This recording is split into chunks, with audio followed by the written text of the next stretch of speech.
আজকের এই ভিডিওটির বিশেষ আয়োজন ম্যারাডোনার অবিশ্বাস্য কিছু স্কিল, চোখ ধাঁধানো কিছু গোল, যা FIFA player of the century পুরস্কার জিতে নিয়েছিল। বস্তি থেকে উঠে এসে যেভাবে বিশ্ব ফুটবলে রাজত্ব করেছিল ও তার সংক্ষিপ্ত জীবনী সম্পর্কে। ভিডিওটি সম্পূর্ণ না দেখলে আপনি কিছুই বুঝতে পারবেন না।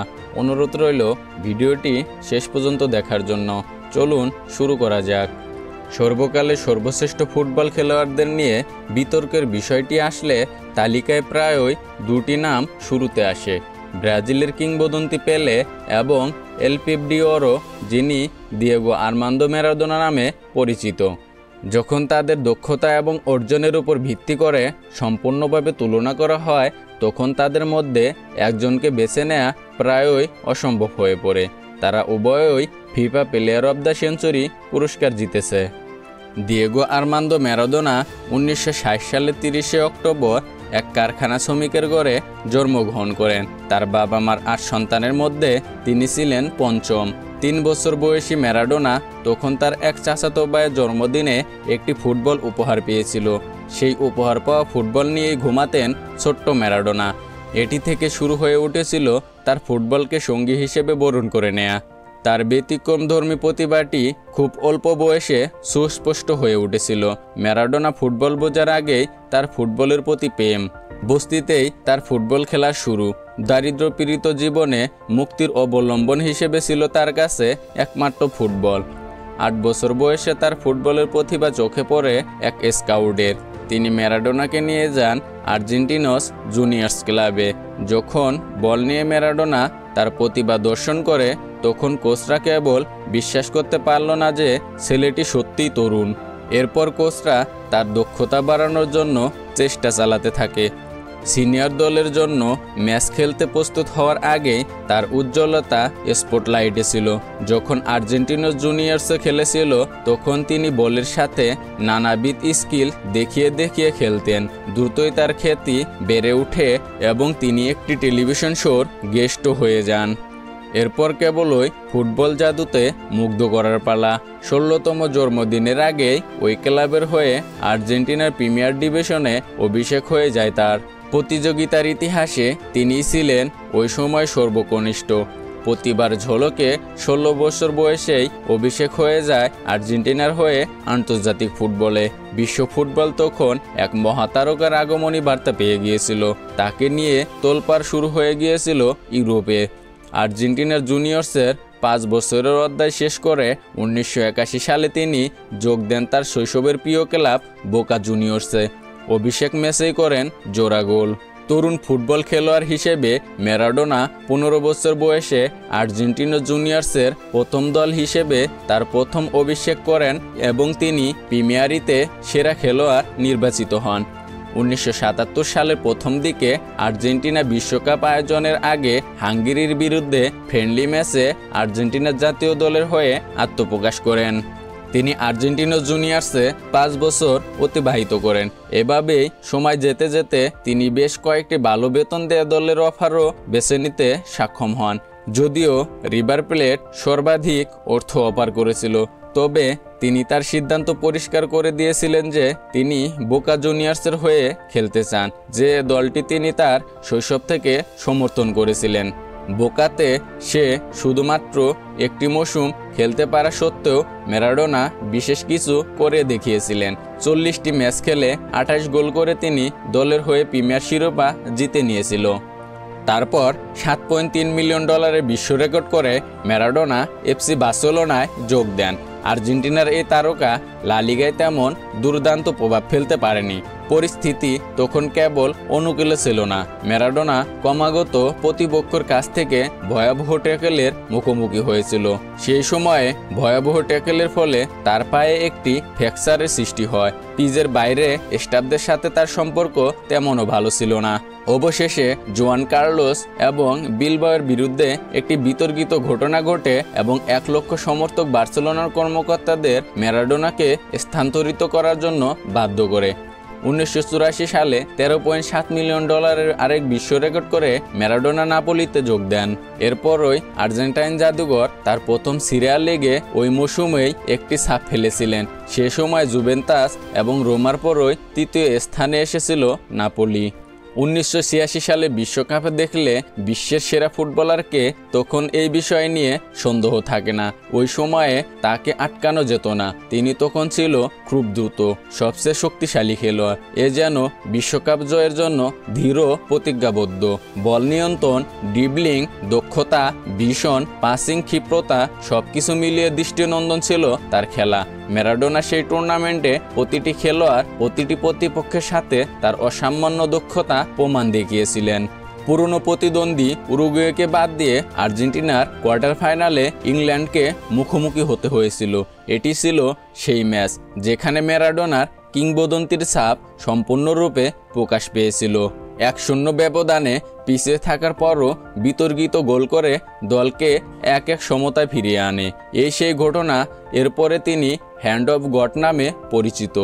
এর ঠিক 4 মিনিট পরই নির্ধারণ করেছিলেন সেই বিশ্বকাপে ম্যারাডোনাকে টুর্নামেন্টের সেরা খেলোয়াড়ের সর্বোচ্চ সম্মাননা গোল্ডেন বল দেয়া হয়। বিশ্বকাপের জয়জয়কার শেষে ম্যারাডোনা ফুটবল ক্লাবে ফিরে আসেন। তার প্রথম মৌসুমে তিনি নাপোলিকে নেতৃত্ব দেন সেরিয়া শিরোপা জিততে। এই প্রথমবারের মতো নাপোলি লিগ শিরোপা জিতেছিল এবং রানার্স আপ হিসেবে 2 বার মৌসুমও শেষ করেছিল। 1990 সালে নাপোলি তাদের দ্বিতীয় স্কুডও জিতেছিল। মাঠে তার বৃহৎ সাফল্য প্রাপ্তি সত্ত্বেও ম্যারাডোনা ব্যক্তিগত জীবন খারাপ হয়ে উঠেছিল। যদিও 1990 সালে আর্জেন্টিনাকে বিশ্বকাপে ফাইনালে নিয়ে যাওয়া থেমে যায়নি, তবে ওয়েস্ট জার্মানি ওই সময়ে পরাস্ত হওয়ার জন্য একটি বাধা ছিল। টুর্নামেন্টটি ইতালিতে অনুষ্ঠিত হয়। এই সময়ে ম্যারাডোনার দ্বিতীয় হোম দেশ ছিল নাপোলি। আর্জেন্টিনা যখন নাপোলিতে ম্যারাডোনার হোম দেশের বিপক্ষে খেলেছিল তখন নাপোলিয়নরা তাদের মূর্তিকে অভিবাদন জানাচ্ছিলেন। কোকেনের জন্য ব্যর্থ ডাক পরীক্ষার পর ম্যারাডোনা অবশেষে 1991 সালে নাপোলি ছেড়ে চলে যান। তখন তাকে 15 মাসের জন্য ফুটবল থেকে স্থগিত করা হয়। অবশেষে ডিডক্স প্রোগ্রাম গ্রহণ না হওয়া পর্যন্ত কোকেনের অপব্যবহার অব্যাহত থাকে এবং শীঘ্রই আবার প্রশিক্ষণ দিতে শুরু করেন ম্যারাডোনা। 33 বছর বয়সী ম্যারাডোনা 1994 বিশ্বকাপে তার চূড়ান্ত 2টি জাতীয় দলের উপস্থিতি রেকর্ড করেছিলেন, যেখানে মাঠের উপর একটি প্রভাবশালী প্রতিক্রিয়া ইফিড্রাইন ড্রপিংয়ের জন্য একটি ইতিবাচক ড্রাগ পরীক্ষা দ্বারা ছাপানো হয়েছিল। এখানেই শেষ হয় জাতীয় দলের হয়ে তার ক্যারিয়ার। ম্যারাডোনার শেষ ক্লাবটি ছিল বোকা জুনিয়র। সেখানে তিনি 1997 সালে অবসর নেওয়ার পূর্ব পর্যন্ত খেলেছিলেন। নিজের পেশাদার career Maradona Argentina juniors, Boca Juniors, Barcelona, Napoli, সেভিয়া এবং নিউয়েলস ওল্ড বয়েসের হয়ে খেলেছিলেন। ক্লাব পর্যায়ে তিনি তার নাপোলিতে কাটানো সময়ের জন্য বিখ্যাত, যেখানে তিনি অসংখ্য সম্মাননা জিতেছেন। আন্তর্জাতিক পর্যায়ে আর্জেন্টিনার হয়ে তিনি 91 ম্যাচে 34 গোল করেন এবং ক্লাবের হয়ে 491 ম্যাচে 259টি গোল করেন। ম্যারাডোনা 4টি ফিফা বিশ্বকাপ প্রতিযোগিতায় অংশগ্রহণ করেন, যার মধ্যে ছিল 1986 বিশ্বকাপ, যেখানে তিনি আর্জেন্টিনা দলের অধিনায়কের দায়িত্ব পালন করেন এবং দলকে বিশ্বকাপ জয়ে নেতৃত্ব দেন। প্রতিযোগিতায় সেরা খেলোয়াড় হিসেবে গোল্ডেন বলও জিতেন। কোয়ার্টার ফাইনালে ইংল্যান্ডের বিপক্ষে আর্জেন্টিনা 2-1 গোলে জয়লাভ করে। আর্জেন্টিনার পক্ষে উভয় গোলই করেন ম্যারাডোনা। 2টি গোলই ফুটবল ইতিহাসে স্মরণীয় হয়ে আছে 2টি ভিন্ন কারণে। প্রথম গোলটি ছিল হ্যান্ডবল, যা হ্যান্ড অফ দ্য গড নামে খ্যাত। দ্বিতীয় গোলটি ম্যারাডোনা প্রায় 60 মিটার দূর থেকে ড্রিবল করে 5 জন ইংলিশ ডিফেন্ডারকে পাশ কাটিয়ে করেছিলেন। 2002 সালে FIFA.com-এর ভোটাররা এই গোলটিকে শতাব্দীর সেরা গোল হিসেবে নির্বাচিত করে।